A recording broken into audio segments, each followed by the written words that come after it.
আমাদের সবার কিন্তু কিছু ছোট ছোট স্বপ্ন থাকে, ইচ্ছে থাকে, তেমনি আমারও কিন্তু একটা ইচ্ছে আছে, যদি কখনো আমার অনেক টাকা হয় আমি কিন্তু এখানে একটা বাড়ি করব আর জীবনের শেষ সময়টা আমি এখানেই কাটিয়ে দিব। হ্যালো এভরিওয়ান, কি অবস্থা সবার, কেমন আছো তোমরা সবাই? আজকে যে জায়গাটায় আমরা যাচ্ছি তোমরা কিন্তু অলরেডি সেটা দেখে ফেলছো। অবশ্য সেই সাথে কিন্তু আজকে অন্য আরেকটা জায়গা যাচ্ছি। আসলে জায়গাটা আমার এত বেশি ভালো লাগে যে বারবার আমি এখানে ছুটে যাই, তো যখন যাই ভিডিও করে রাখি, তো তার জন্য তোমাদের সাথেও শেয়ার করতেছি। আর আজকে তো আমরা সবাই মিলে একসাথে যাচ্ছি। রাস্তার দুপাশে যে জমিগুলো দেখা যাচ্ছে এখানে কিন্তু লবণ চাষ করা হয়, মানে লবণ তৈরি করা হয়। তোমাদেরকে তো আগেও বলছি কিভাবে ওনারা লবণ তৈরি করেন, তো আজকে সেটা বলছি না। তো আজকে বরং আমি তোমাদেরকে আমার মনের একটা গোপন ইচ্ছের কথা বলি। যাদের আমার মতো শহরের কোলাহল থেকে গ্রামীণ পরিবেশ বেশি ভালো লাগে, এই জায়গাটা কিন্তু তাদের জন্য বসবাসের জন্য একদম উপযুক্ত একটা জায়গা। আমি তো মনে মনে এটা ঠিক করে রাখছি, যদি কখনো আমার অনেক টাকা হয় আমি কিন্তু এখানে একটা জায়গা কিনে ছোট্ট একটা বাড়ি করব।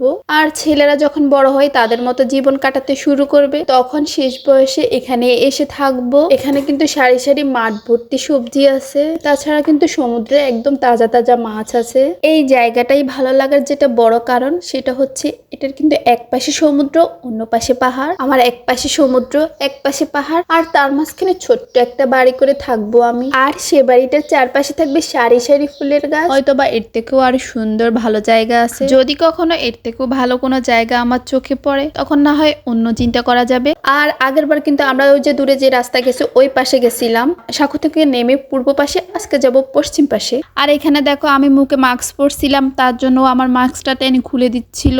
যে নৌকাগুলো দেখা যাচ্ছে আমরা কিন্তু ভাবছিলাম নৌকায় চড়বো, কিন্তু আশেপাশে কাউকে দেখলাম না। কার নৌকা কিভাবে উঠবো তার জন্য আর উঠতে পারলাম না। আর আজকে কিন্তু আমরা বাসা থেকে বের হয়েছি একটা বাড়িতে যাব সেই উদ্দেশ্যে। তো আমরা কিন্তু সেই বাড়িটা চিনি না, আমরা কিন্তু পথে যেতে যেতে সবাইকে জিজ্ঞেস করে করে যাচ্ছিলাম। আমরা শুধু যে লোকের বাড়িতে যাব তার নামটাই জানি, আর কিছু জানি না। তো এখানে একটা কিন্তু বাড়ি দেখতে পাইছি, বাড়িটা দেখে আমার খুব ভালো লাগছিল। হাতে কিন্তু সময় খুবই অল্প ছিল, তার জন্য এখানে যাইতে পারি নাই। আমার কিন্তু খুব ইচ্ছে করছিল এই বাড়িতে গিয়ে তাদের সাথে একটু গল্প করব, কিন্তু সময়ের অভাব। আমি যখন আবারও বাঁশখালী যাব তখন কিন্তু আমি নিশ্চয়ই এ বাড়িতে একবার হলেও আসবো, তাদের সাথে কিন্তু গল্প করব। এই জায়গায় কিন্তু প্রচুর পরিমাণে বাতাস, যারা এখানে থাকেন তাদের বোধহয় গরমকালে কোনো গরম লাগে না। আর এখন কিন্তু একটা মজার জিনিস হবে, তোমরা দেখতে থাকো। চলো আবু বকরের বাড়ি। আমি ভিডিও করতেছিলাম, বাবির এটা মনে ছিল না। বাবি আমার ক্যামেরার সামনে দিয়ে এমন জোরে একটা দৌড় দিছিল, আর সেটা আমি ভিডিও করে রাখছি। এটা দেখে তো পরে বাবি মাথায় হাত দিয়ে বসে গেছিল। এই সাইডে কিন্তু কখনো আসা হয় নাই, আমরা সব সময় সাঁকো থেকে নেমে সাঁকোর পূর্ব পাশে যাইতাম, আর আজকে আমরা পশ্চিম পাশে আসছি। আর এখানে এসে তো আমার খুবই আফসোস লাগতেছিল, আমি এতদিন কেন এখানে আসি নাই। এত ভালো লাগছিল এই পাশটা আমার কাছে। অনেকবার কিন্তু আসবো আসবো করে অনেক কারণে আর আসা হয় নাই, সময়ের অভাব ছিল। তো আজকে কিন্তু এসে আমার কাছে খুবই ভালো লাগছে, আমি কিন্তু আবারও এখানে আসব। তো আমরা যার বাসায় আসছিলাম আমরা কিন্তু তার বাসা খুঁজতেছি এখনো। তো এখানে দাঁড়ানো মহিলাদেরকে আমরা জিজ্ঞেস করতেছি, তার নামটা বলতেছিলাম, তো তিনি আমাদেরকে বাসাটা চিনাই দিছিল। তো আমরা যার বাসায় আসছি তার নাম কিন্তু জ্যোৎস্না ছিল। তার বাবার বাসা বাপিদের বাসার পাশে ছিল, ভাবিদের সাথে তার খুব ভালো সম্পর্ক ছিল।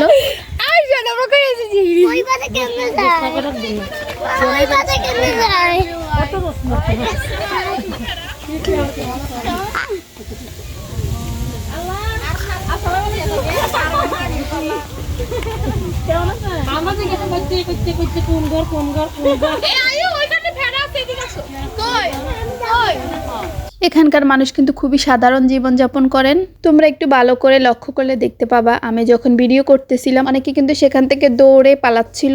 তারা কিন্তু এগুলোতে একদমই অভ্যস্ত না, লজ্জা পাচ্ছিল।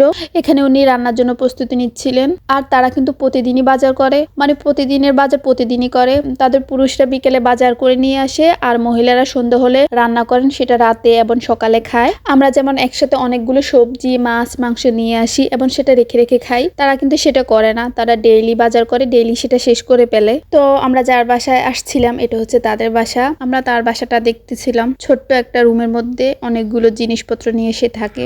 একটা বাসাতে কিন্তু কয়েকটা সংসার, মানে সে এবং তার অন্য জালরাও কিন্তু একই বাসায় থাকে। সবাই কিন্তু আলাদা, মানে খাওয়া দাওয়া আলাদা, কিন্তু থাকে একই বাসায়। এখানকার বেশিরভাগ ফ্যামিলিতে দেখছি একই অবস্থা, মানে ছেলে আর ছেলের বউ থাকে আলাদা, আর শ্বশুর শাশুড়ি আলাদা। এটা কি তাদের নিয়ম না কি জানি না। তারা যখন ছেলেদেরকে বিয়ে করা করায় তখন কিন্তু ছেলেরা আলাদা হয়ে যায়, মানে তারাই আলাদা করে দেয়। আবার কিছু কিছু ফ্যামিলি দেখছি তারা ছেলের বউ, শ্বশুর শাশুড়ি সবাই কিন্তু একই বাসায় থাকে, একসাথে থাকে। তো আমরা কিন্তু সেখানে অনেকক্ষণ ছিলাম, আর অন্ধকার হয়ে গেছে তোমরা দেখতে পাচ্ছ। তো আমরা কিন্তু এখন অন্য আরেকটা বাসায় যাব।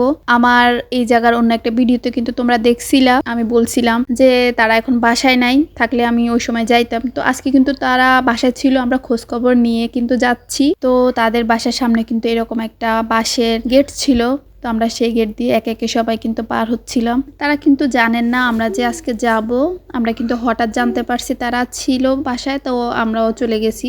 আর চারপাশটা এত অন্ধকার ছিল, কিছুই দেখা যাচ্ছিল না। আসসালামু আলাইকুম। আপনি আসছেন? হ্যাঁ, চিনতে পারছেন? হ্যাঁ, ছোট বোন।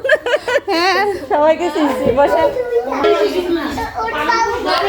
নষ্ট করিয়ে ওদের, এগুলো নষ্ট করিয়ে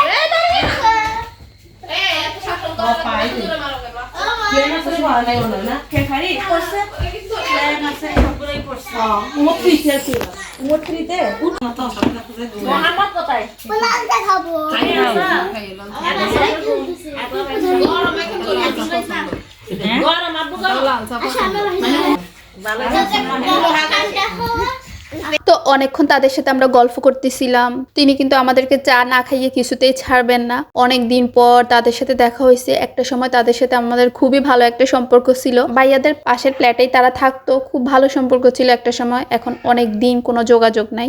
আর এখন এই বাড়িটা কিন্তু তাদের নিজেদের করা। হঠাৎ আমরা দেখতে পেলাম অনেকগুলো বড়ি ছিল, তো আমরা সবাই মিলে কিন্তু কাড়াকাড়ি করে সব বড়ি খেয়ে ফেলছি। আর এটা দেখে তো তিনি হাসতে হাসতে আমাদের আরো অনেকগুলো বড়ই বের করে দিচ্ছেন। এগুলো কিন্তু তাদের গাছের বড়ই। আমরা ঘুরে ঘুরে তাদের বাড়িটা দেখতেছিলাম, যদিও কিছু ঠিকভাবে বোঝা যাচ্ছিল না, অন্ধকার ছিল। দিনের আলো হইলে আর একটু ভালো বোঝা যাইতো। তো আমরা তাদের থেকে বিদায় নিয়ে চলে যাচ্ছিলাম। আমরা আসার সময় যে রিক্সায় করে আসছি, আমরা কিন্তু তাদের নাম্বার রেখে দিছিলাম। এখন আমরা যাওয়ার সময় আবার তাদেরকে কল করছি, তারা কিন্তু আমাদের জন্য আসতেছে। তারা কিন্তু আমাদের জন্য সাঁকোটার পাশে অপেক্ষা করবে। তো আমরা কিন্তু তাদের বাসা থেকে আবার সেই সাঁকোটার পাশে যাচ্ছিলাম। তো আমাদের জন্য কিন্তু রিক্সা এসে অপেক্ষা করতেছিল। তো আমরা একে একে সবাই মিলে এখন রিক্সায় উঠে বাসায় চলে যাব। তো বাসায় গিয়ে স্নিগ্ধা কিন্তু আমাদের সবার জন্য অনেক মজার করে মোমো বানাইছে, আর মজা করে সবাই মিলে আমরা সেটা খাইছি। তো আজকে এ পর্যন্ত, সবাই ভালো থাকবেন। দেখা হবে অন্য কোনো ভিডিওর সাথে। আল্লাহ হাফেজ।